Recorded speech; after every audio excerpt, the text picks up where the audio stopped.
4 keystones. The 12 steps I'm going to talk about come down to 4 keystones. Remember, here's what I want you to do. Take notes for next steps that you will implement. I will give you the PowerPoint and everything else so you can review your notes. I'm not interested in someone taking notes of an idea or a concept that they're going to think about for 6 weeks and do nothing. I'm interested in changing lives, and that's why I fly here on my own dime. Are we cool?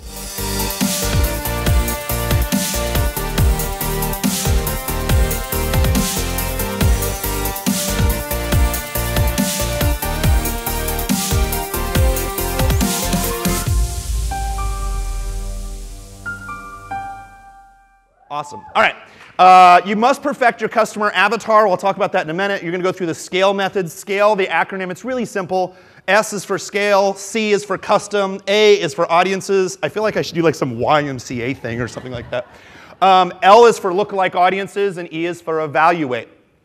And then proof. Nothing really matters unless we can prove it with the simple thing that I like to call facts and math. It's pretty easy, right? Then there's no emotion. How many of you are making offers to your customers in the first 30 days of engagement? How many of you are making an offer when someone opts in the first 30 days that they're engaging with you? Everybody should. Otherwise, what you're doing is you're targeting a perfect avatar. It's a disservice if you're not selling them something because you're training them for free. How many people have at least 2 to 4 offers in the first 30 days? I'm just curious. 2 to 4 offers? You'll see your income quadruple and go farther once you make multiple offers in a month and then follow up consistently. How many of you have you sell something at least worth $100 in the first 30 days? When you're running paid traffic, to really make the numbers work, you're going to have to be selling something that's worth at least $100 in the first 30 days. It's really the way that the numbers work. I could spend an hour on that. Here are the 12 steps that I will give you. And again, we're going to build one right after the other, okay? Clearly defined avatar, 4 interest clusters. I'll talk about that in a minute. Run your first ads. Then you start retargeting. See, the first 3 steps, beginners only, right? You just implement that, you're going to be great. Now we start talking about retargeting, then landing pages, then follow-up processes. That's what the intermediate people do, then most people stop. Where you're going to make your most money is the weekly content strategy, weekly events, and weekly CTA, and then above. I'm talking to Fernie on the phone a couple of weeks ago, and he's like, hey man, I got to tell you, like, there's a couple of things that we're doing internally, we're changing a couple of things with our marketing, and he tells me exactly where their marketing is going, and I start laughing, and he's like, and he keeps talking, and I don't mean to interrupt him because he's brilliant when he talks, but I'm like, this is exactly what I love to teach. What they're teaching you and they're doing right now, there's no other way to say revolutionary, but it's not revolutionary, it's because it's a concept. Like even though Tim Irway looks, especially with the little gray in his beard though now, right? If you really think about the years that him and Matt and Fernie have been online, they have literally seen it all, and they're not doing something that's revolutionary and brand new. They know it's worked for many, many years, and they're making sure that you're now applying it. I've never seen before what these guys are doing for like you right now. It's amazing, but they follow this exact same process. It's brilliant. By the way, warning, Facebook, Google, LinkedIn, Twitter, they could care less about your money. They don't care. They don't care about your customers. They don't care about your website. What they care about is content. Just remember, so like all the strategies you hear from the other speakers will apply to what I'm going to teach you right here. Because if you're writing relevant, great content, Facebook or Google, LinkedIn, or Twitter, they're going to serve your ad more. You will be able to attract more customers with good content before you send them straight to a landing page. Google, Facebook, LinkedIn, Twitter, they all work the same. They want to make sure that when someone clicks on the ad, they will have a great user experience. Not that they click on the ad, doesn't really make sense. They should have clicked on this over here, then this retargeting thing worked, and then this. It's a horrible customer experience, which does not improve your conversions, does not increase the customer experience for Facebook, LinkedIn, or Google, so it stops. So these 12 steps will ensure, if you do it step by step, that you have the great content. Our main goal is the algorithm. The algorithm is funny than us silly little humans. It will figure out exactly who we target only if we set it up right. We have a saying in Texas, it's kind of cheesy. I said it last night and butchered it. Pigs get fat and hogs get slaughtered. If you're greedy too fast, you'll get slaughtered online. When people tell me that they've spent money and they don't understand their numbers and they get really emotional, it's typically because it came from a place of need, as I have to make a sale tomorrow, not I'm building a relationship with someone that's going to buy from me. Someone said something yesterday that was great. I don't remember which speaker it was, but it's pretty profound. Where does money come from? Other people's bank accounts, right? And until they can perceive the value is greater than what they feel is holding it in the bank account. So it's about value, not about the slickest landing page. It's very important. The algorithm knows this. So for beginners, there's the first 3 steps.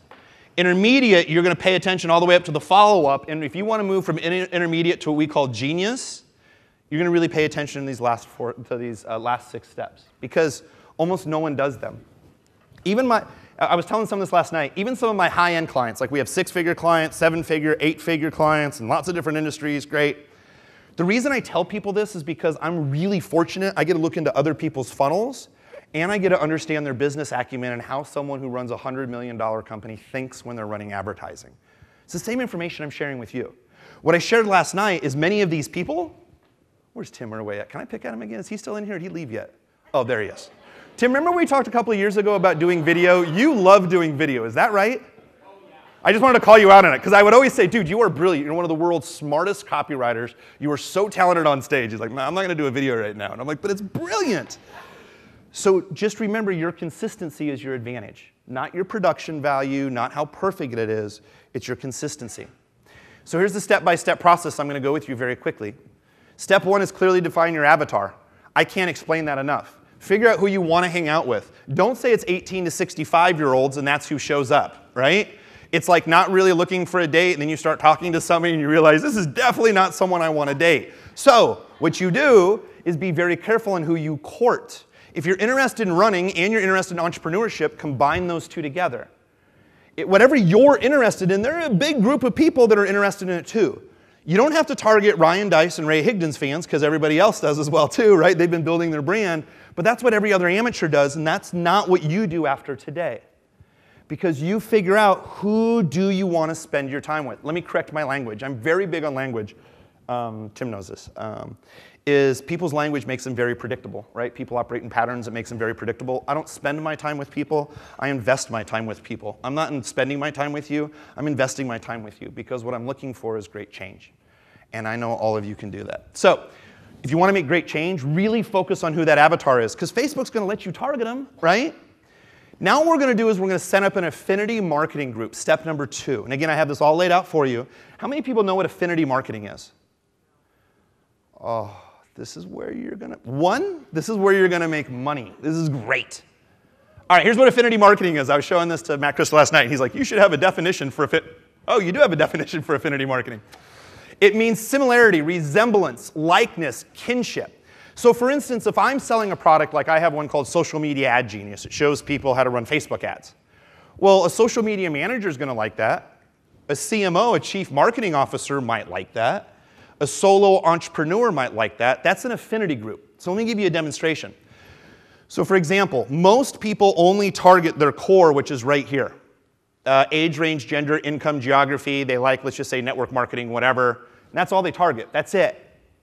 Those are the people that start and stop ads, and it just doesn't seem to work anymore. That's it. Affinity marketing goes out and branches out a little bit more. Well, if I'm going to target social media enthusiasts, social media marketers, solo entrepreneurs, those people may have close relationship, maybe what I'm looking for, right? And I'm going to show you how I'm going to break this down. When we get to lookalike audiences, how many people here are familiar with lookalike audiences on Facebook? That is where the money is. That is where the artificial intelligence does all the work for you. There is no such thing as the easy button on the interwebs, but that's pretty close if you set it up right. It's also a nuclear bomb if you don't set it up right and you start running this stuff. But again, it doesn't really matter because you're listening to me speak, you're going to take actions off what I say, so it'll only prove successful results. All right, warning. Again, many marketers screw this part up for affinity marketing, so I'm going to give you this real quick. Molly Pittman's a great friend of mine. She's 25 years old, in charge of vice president of digital marketer. How many people are familiar with Molly Pittman? She's going to be really happy when I say that. That's great. She started out as an intern 4 years later. Like, she's a vice president of a very large company. She's doing great. But she broke down the process of, this is really cool, and I'll say this real quick. Let's just say I have a social media manager, right? That's one of my avatars. The next one's a solo entrepreneur. The next one right here, let's just say it's a social media enthusiast. These are all hooks. So if you look up the ad grid, I'm going to give you a link to this in my little presentation later so you don't have to write this down. The ad grid, how to build the traffic campaigns, it'll show you how to find 4 different avatars with 5 different hooks. So what happens is, does that make sense? So this avatar will have a hook. This avatar will have a little bit different hook. So you can really find out who relates to your message. Does that make sense? This is something you are definitely going to want to implement. I implement this in my agency, and we saw our productivity and our results go 3x. So please make sure you pay attention to that when you go over my mind map. Step number 3, this is for the beginner. This is the last step of the beginner. So what we're going to do is we're going to start testing. And we are going to start testing these 4 different affinity groups, 4 different audiences you're going to check out. What our goal is we want to start finding out what our control numbers are. What can we see? We're going to run these affinity groups. We're going to run this purple thing as an ad. You see this blue right here? This means this ad right here, all we're going to do is run content. Unless you see it's green, we're just going to run content. All we're doing is building rapport with people. Relevance score on Facebook is more important than click-through rate, cost per click, cost per opt-in. If you can maintain a high relevance score of 8+, you can scale traffic forever. If you only focus on the cost, you're not focusing on the investment, and you will have a short-term gain, not a long-term game. Does that make sense? All right, so we're building on content. So here's what ends up happening. Whoa. Let's do this again. Can somebody hit the magic button back there to make it right for whatever I screwed up? Yay! You guys can tell I focus on production over perfection. Okay. So see, here's what ends up happening. Look at this. So these are blue ads. This is blue. I'm going to test mobile, desktop, right-hand side. Likes, boost posts, and video views, I only use for branding. It increases engagement. Just branding. I just want to increase engagement. I'm not going to make any sales off likes, boost posts, and video views. But really quick, here's why you should run a like campaign. It's to pre-qualify our audience. Just raise your hand. How many people in here are entrepreneurs? Keep your hands up. Great. How many people in here love marketing with social media? Keep your hands up. Great. How many people love marketing with Twitter only? Keep your hands up. Okay, great. There's one person. That's great. So that would be a group that I would target on. That's why I run a like campaign. I don't care if I have 5,000 likes on my page. I just want to target entrepreneurs who are interested in social media and social media enthusiasts. I just want to say, do you love social media? They raise their hand. Now we can start a conversation. It's the best way to pre-qualify your audience up front. Now what happens is we're going to run these Facebook lead ads and website clicks to relevant content. Have you guys ever heard that you should run website traffic first to relevant content? Isn't that what everybody said all weekend long?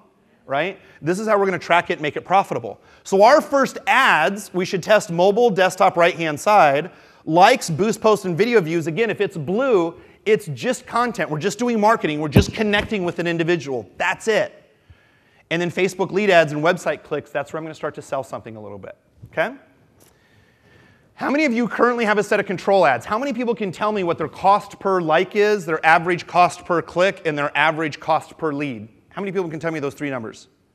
1? Okay, this is what happens. These numbers, and I'm going to give you access to the most important KPIs, key performance indicators. It's like the dashboard on your car. People call me all the time and say, Kurt, I don't know where I'm going. What does your dashboard look like? I have no idea. Did you spend money on Facebook? Yes. How much did you spend? $300. You can always remember how much they spent, but they never remember how much they invested and what they got back. Because if you target the right avatar, and you start building likes, and you can say, hey, Kurt, I can get likes for 50 cents. I know that when I do a boost post, it's 30 cents, so I have a budget for that. I know that I can get 10 leads if I spend $100. Now that you know your numbers, we can start to focus where we change things. You guys, again, are working, or guys and girls are working with some of the most brilliant people in online marketing here. When you can tell them your numbers, they can tell you exactly where to adjust your funnel.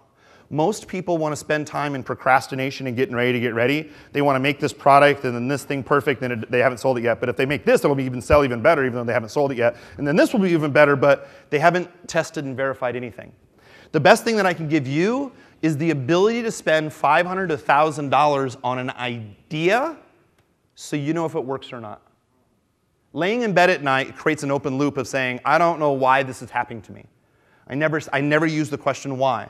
I say, what specifically can I do next? Once I know my numbers, I get the ability to what? Choose on what I'm going to do next. Test and review your numbers every 3 days.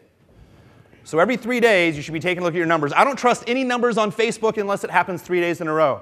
I don't even give clients access to reports every day. And I never say the word why with Facebook. Why does Facebook? I don't know. It just does. So I look at 3 days for an average. If the cost per opt-in or cost per click goes up for a day, I look, what's it at for 3 days, last 7 days, last 10 days. I don't freak out. I look, what is the trend overall? Establish predictable KPIs. I'm going to give you some documentation on that. Understanding your control numbers so you know a lot of people are willing to spend $1 a click to get people to their website, but they're not willing to spend 25 cents a like. You can get 4 likes for the price of 1 click. Why would you not get 4 people you can target to on a regular basis? Right? Let's use some common sense, some numbers, and I'm going to show you how to do this on your own. Keep track of all your numbers weekly, either in a journal or spreadsheet. I'm telling you, if you're working with coaches, one of the most respectful things that you can do is to show up to a call and to say, I don't know if I did this right, but here are my numbers. Here's what I tested and verified. Matt, TJ, Fernie, Vince, what should I do different? Because you have numbers, now they can tell you what to do next. If you only have an idea, no numbers behind it, it's very hard to move you to that next step. What trends are you seeing weekly? Can you keep your control numbers under control? That's basically it. Know how much you can get a like for and run another ad to see if you can get a cheaper, more qualified like.